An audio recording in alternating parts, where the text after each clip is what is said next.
here's a really great sequence to work the shoulders and the hamstrings. So let's get started. You'll need, the very least, a very long belt. And if you don't have a super long belt, just 2 belts tied together is fine. And a wall and a mat. Okay?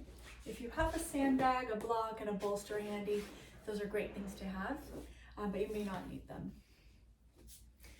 So I'll loop my belt around first, all right? And the way that I place this belt is I make it easier for myself to tighten it when I have to. So I'll show you.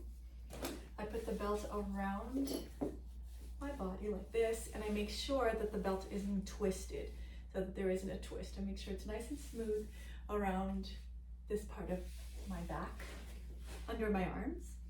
And I lay down with the foot, my left foot, against the floor.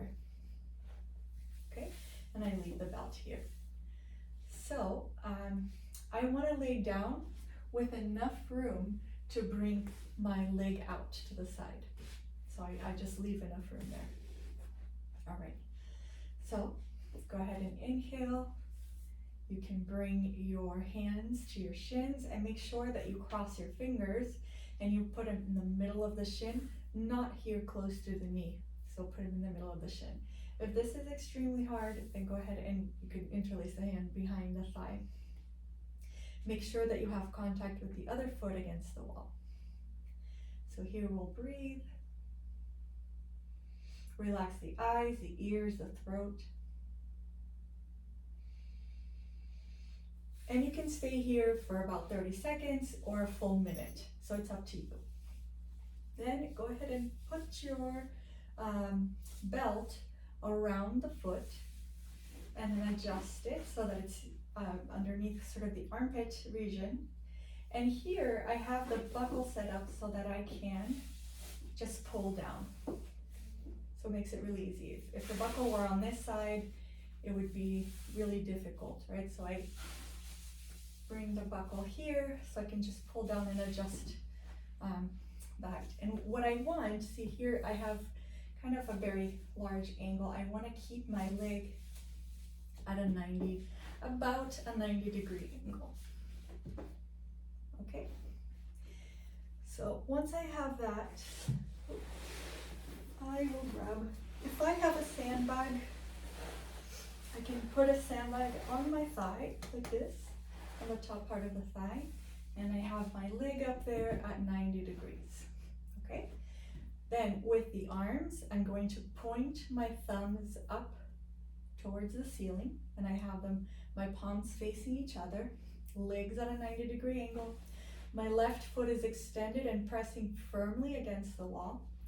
So without losing contact of my left foot onto the wall, I bring my arms overhead and my thumbs touch the floor. Okay, and I stay here for about a minute. If my hands don't reach the floor, I can use the bolster, okay, or whatever height I need, and have the hands go to the bolster. So I can adjust the height here if I need to. Okay. So here, I keep my thumbs on the floor, and I time this for about a minute. Once that minute is 1 minute to 3 minutes. Once that time is finished, I come and I start bringing my foot over as far as it will go. Point the toes down and keep this leg down. So I don't want to lift this leg to make the foot go down further.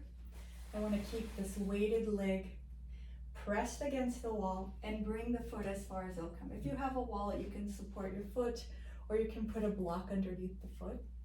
And here you still have your hands above the head with the thumbs touching the floor.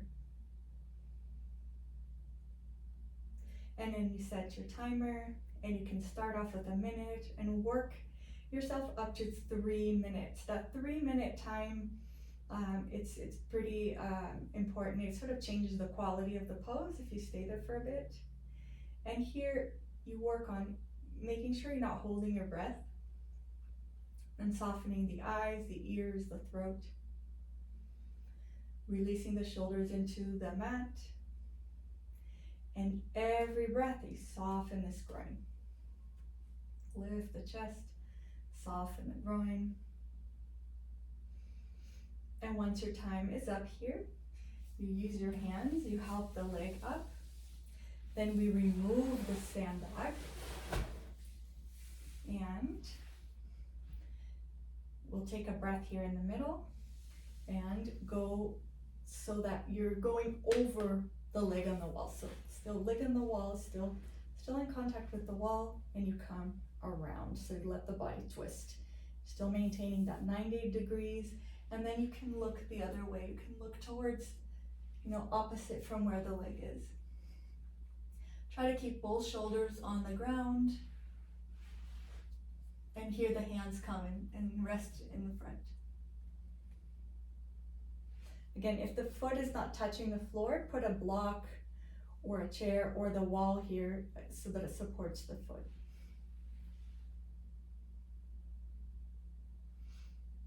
All right, and you can go ahead and time yourself once your time is up. Come back up, or use your belt.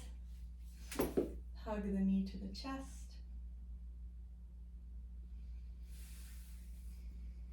And go ahead and work on the other side. So same thing for the other side. And when you're finished with both sides, you turn to the right, lift yourself up.